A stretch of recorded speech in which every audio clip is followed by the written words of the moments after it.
صلی اللہ تعالی علیہ وآلہ وسلم۔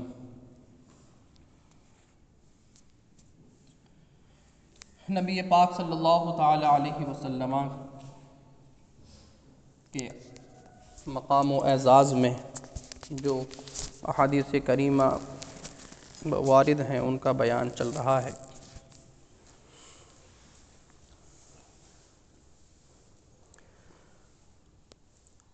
وعنہ قال قال رسول اللہ صلی اللہ علیہ وسلم آتی باب الجنة یوم القیامة فاستفتح فیقول الخازن من انت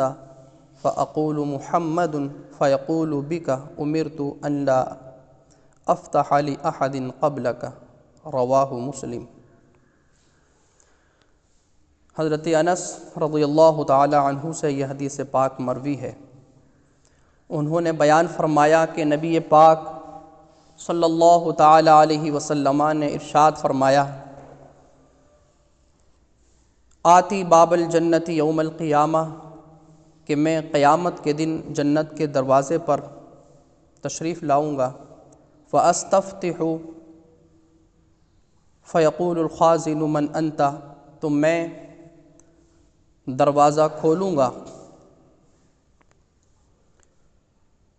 یا دروازہ کھلوانے کے لیے حکم دوں گا۔ فیقول الخازن، تو خازن جنت یعنی داروغہ جنت جو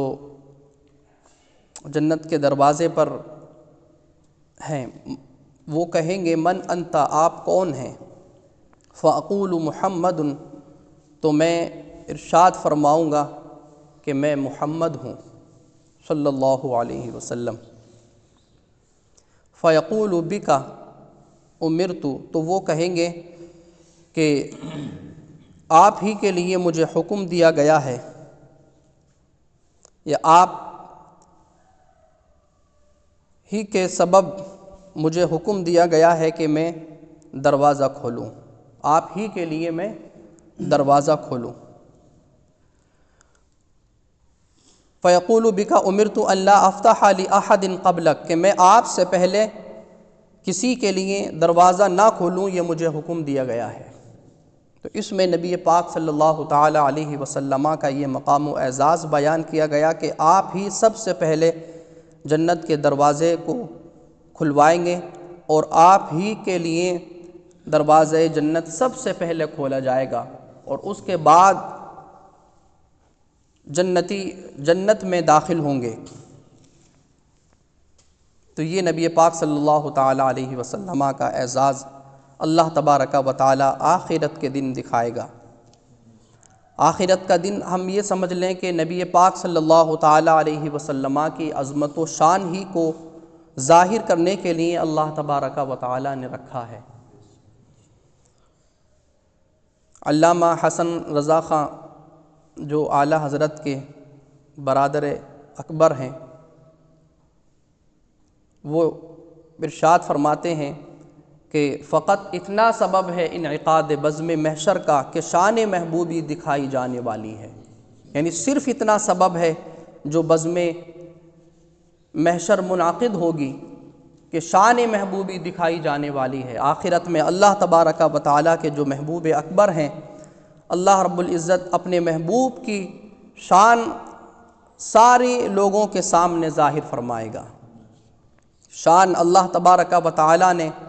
عالم ارواح کے اندر بھی دکھائی کہ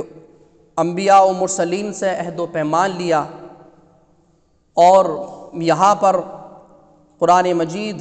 آپ صلی اللہ علیہ وسلم کی عظمت و شان میں اتار کر کے ہم اور آپ کو مومنین کو وہ شان ظاہر فرمائی ہے، لیکن سب سے زیادہ اللہ تبارک و تعالی جو آپ کے مقام و اعزاز کو ظاہر فرمائے گا تو وہ قیامت کا دن ہے۔ وعن ابی ہریرہ قال قال رسول اللہ صلی اللہ علیہ وسلم مثلی ومثل الانبیاء کمثل قصر احسن بنیانہ ترک منہ ذِعُ لَبِنَةٍ فَطَافَ بِهِ النُّظَّارُ يَتَعَجَّبُونَ مِنْ حُسْنِ بُنْيَانِهِ إِلَّا مَوْضِعَ تِلْكَ اللَّبِنَةِ فَكُنْتُ أَنَا سَدَدْتُ مَوْضِعَ اللَّبِنَةِ خُتِمَ بِي الْبُنْيَانُ وَخُتِمَ بِي الرُّسُلُ وفی روایت فَأَنَا اللَّبِنَةُ وَأَنَا خَاتَمُ النَّبِيِّينَ متفق علیہ۔ یہ حدیث پاک حضرت ابو ہریرہ سے روایت ہے۔ انہوں نے بیان فرمایا کہ رسول اللہ صلی اللہ تعالیٰ علیہ وسلم نے ارشاد فرمایا کہ میری مثال اور دوسرے انبیاء کرام کی مثال ایسی ہے کہ جیسا کہ ایک محل ہو، احسن بنیانہ، اس کی عمارت کو زینت بخشی گئی ہو اور اس کو حسن دیا گیا ہو، اچھے طریقے سے ایک محل کی عمارت کو بنایا گیا ہو، اور تُرِکَ مِنْہُ مَوْضِعَ لَبِنَةٍ، لیکن اس عمارت کے اندر، اس خوبصورت محل کے اندر ایک اینٹ کی جگہ خالی چھوڑ دی گئی ہو۔ عمارت بہت اچھی ہو لیکن ایک اینٹ کی جگہ خالی چھوڑ دی گئی ہے۔ فطاف بہ النظار، تو آنے والے، اس محل کا دیدار کرنے والے اس کا چکر لگاتے ہیں، دیکھتے ہیں۔ فیتعجبون من حسن بنیانہ، تو اس عمارت کے حسن سے وہ تعجب کرتے ہیں، اس کے حسن پر وہ حیرت کرتے ہیں کہ بڑا اچھا محل ہے اور بڑی اچھی اس کی عمارت ہے، بڑی اس کی زیب و زینت ہے، بڑا اس کے اندر نکھار ہے اور نظم و نسق ہے۔ الا موضع تلک اللبنہ، مگر اس اینٹ کی جگہ کو دیکھتے ہیں تو پھر وہ یہ دیکھتے ہیں کہ اس جگہ اینٹ کیوں نہیں ہے، تو نبی پاک نے ارشاد فرمایا فَكُنْتُ أَنَا سَدَدْتُ مَوْضِعَ اللَّبِنَةِ، تو میں ہوں کہ جس نے اس اینٹ کی جگہ کو بند کر دیا۔ ختم بی البنیان، میرے ذریعے سے عمارت کو مکمل کر دیا گیا۔ وختم بی الرسل، اور میرے ہی ذریعے سے رسالت کو ختم کر دیا گیا، رسالت کا، نبوت کا خاتمہ ہو گیا۔ اور ایک روایت میں ہے کہ فَأَنَا اللَّبِنَةُ، کہ میں ہی وہ اینٹ ہوں، یعنی جو اینٹ چھوڑ دی گئی، اینٹ کی جگہ کو چھوڑ دیا گیا، تو میں ہوں وہی اینٹ کہ جب میں تشریف لایا تو اب وہ محل پورا خوبصورت ہو گیا۔ وَأَنَا خَاتَمُ النَّبِيِّينَ، اور میں ہی خاتم النبیین ہوں۔ تو اس سے یہ معلوم ہوتا ہے کہ عمارت سے مراد عبارت کے ذریعے سے تشبیہ دی گئی ہے انبیاء کرام کو، کہ انبیاء کرام تشریف لاتے رہے، رسولان اعظام تشریف لاتے رہے، تو پھر اس نبوت و رسالت کے نظام کو نبی پاک صلی اللہ تعالیٰ علیہ وسلم کے ذریعے سے زینت بخشی گئی، اور آپ صلی اللہ علیہ وسلم نے اس دنیا میں تشریف لا کر کے جو نبوت و رسالت کا محل تھا اس کو آپ صلی اللہ تعالیٰ علیہ وسلم نے زینت دے دیا۔ اس سے معلوم ہوا کہ اور انبیاء کرام کو آپ کے ذریعے سے شرف ملا ہے، اور انبیاء اور رسولان اعظام کو اللہ تبارک و تعالیٰ نے آپ کے ذریعے سے ان کو نبوت و رسالت عطا کی ہے اور ان کو تام فرمایا ہے۔ تو اس میں نبی پاک صلی اللہ تعالیٰ علیہ وسلم نے اپنی فضیلت کو بیان فرمایا، اور نبی پاک صلی اللہ تعالیٰ علیہ وسلم،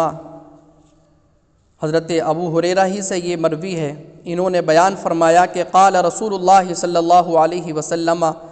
ما من الانبیاء من نبی الا قد اعطی من الآیات، کہ انبیاء کرام میں سے نبیوں کو اللہ تبارک و تعالیٰ کی جانب سے وہ عطا کیا گیا کہ اس دور میں ان کی تصدیق کے لیے جس چیز کی ضرورت تھی۔ وَإِنَّمَا كَانَ الَّذِي أُوتِيتُ وَحْيًا أَوْحَى اللَّهُ إِلَيَّ، اور مجھے جو اللہ تبارک و تعالیٰ نے عطا فرمایا ہے تو وہ وحی عطا فرمائی ہے، کہ جس کو اللہ تبارک و تعالیٰ نے میری جانب وحی کی ہے فَأَرْجُو أَنْ أَكُونَ، تو آپ ارشاد فرماتے ہیں میں یہ امید کرتا ہوں کہ قیامت کے دن اتباع کے اعتبار سے میں سب سے زیادہ ہوں گا، یعنی میری اتباع کرنے والے لوگ قیامت کے دن سب سے زیادہ ہوں گے۔ اس کی وجہ یہ ہے کہ اللہ تبارک و تعالیٰ نے ہر نبی کو اس زمانے کے اعتبار سے معجزے عطا فرمائے، اور پھر وہ معجزہ باقی نہیں رہا بلکہ ان کا وہ معجزہ ختم ہو گیا۔ لیکن اللہ تبارک و تعالیٰ نے مجھے ایسا معجزہ عطا فرمایا ہے کہ جو تا قیامت باقی رہے گا، اور وہ معجزہ قرآن ہے۔ تو قرآن کے ذریعے سے لوگ ایمان لاتے رہیں گے اور یہ معجزہ میرا قیامت تک باقی رہے گا، تو میری اتباع کرنے والے قیامت کے دن سب سے زیادہ ہوں گے۔ تو اس میں نبی پاک صلی اللہ تعالیٰ علیہ وسلم نے یہ ارشاد فرمایا کہ جتنے متبعین اور جتنے ایمان لانے والے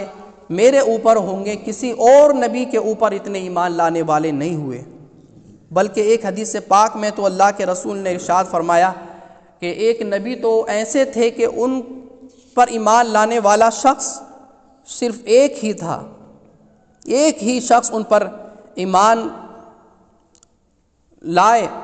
لیکن قیامت کے دن سب سے زیادہ اتباع کرنے والے میرے ہوں گے۔ یہاں تک کہ بیان کیا گیا ہے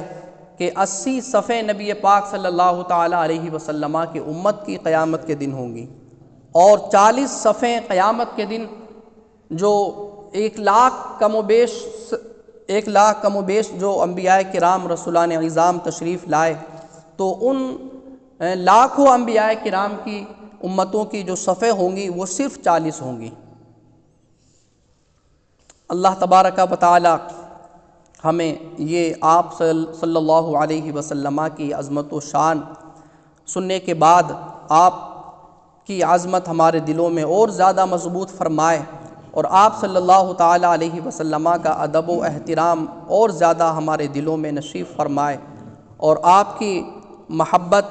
کا جو حق ہے وہ یہ بھی ہے کہ جب جب ہم نبی پاک صلی اللہ علیہ وسلم کا نام نامی اسم گرامی سنیں تو ہم آپ پر درود پڑھا کریں، جیسا کہ تکبیر میں یا اذان کے وقت بھی ہوتا یہ ہے کہ ہم محض انگوٹھے چوم لیتے ہیں آپ کے نام پر، تو آپ کے نام پاک پر محض انگوٹھے چومنا یہ مستحب ہے، لیکن درود شریف پڑھنا آپ کے نام کو سننے کے بعد یہ واجب ہے۔ تو واجب کی طرف ہماری نظر نہیں ہوتی ہے اور ہمارا ذہن نہیں ہوتا ہے، جو چیز واجب ہے اور جو چیز مستحب ہے اس کی طرف اکثریت ہے، اور ہر انسان انگوٹھے چوم لیتا ہے، لیکن اس وقت میں انگوٹھے چومنے کے ساتھ ساتھ ہمیں درود شریف بھی پڑھنا چاہیے، اور سب سے چھوٹی جو درود شریف ہے جو آپ کے نام کے سننے کے بعد پڑھی جاتی ہے وہ صلی اللہ علیہ وسلم۔ تو اس کی طرف ہم توجہ دیں کہ جب بھی آپ کا نام کہیں بھی ہم سنیں، صرف یہ ہے کہ جب قرآن میں آپ کا نام سنا جائے یا خطبے میں آپ کا نام سنا جائے تو زبان سے نہیں اس کا جواب دینا چاہیے، درود شریف زبان سے نہیں پڑھنا چاہیے، اور اس کے علاوہ اور کچھ وقت ہیں کہ وہاں پر جواب نہیں دینا چاہیے، لیکن اس کے علاوہ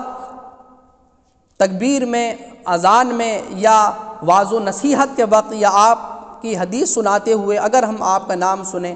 تو خوشی کے ساتھ، سرور کے ساتھ آپ صلی اللہ تعالیٰ علیہ وسلم کی ذات بابرکت پر ہم درود شریف پڑھیں۔ یہ اللہ کے رسول صلی اللہ تعالیٰ علیہ وسلم کا حق ہے، یہاں تک کہ آپ نے ارشاد فرمایا کہ جس نے میرا نام سنا اور مجھ پر درود نہ پڑھا تو اس نے مجھ پر ظلم کیا، اور یہاں تک کہ ایک حدیث پاک میں آپ نے فرمایا کہ جس نے میرا نام سنا اور مجھ پر درود نہ پڑھا تو وہ ہلاک و برباد ہوا۔ ہلاک و برباد اس لیے ہوا کہ ایک بار درود پڑھنے پر اللہ تبارک و تعالیٰ کی 10 رحمتیں نازل ہوتی ہیں، 10 گناہ مٹا دیے جاتے ہیں، 10 درجے اس کے بلند کر دیے جاتے ہیں، اور وہ اس سے محروم ہو گیا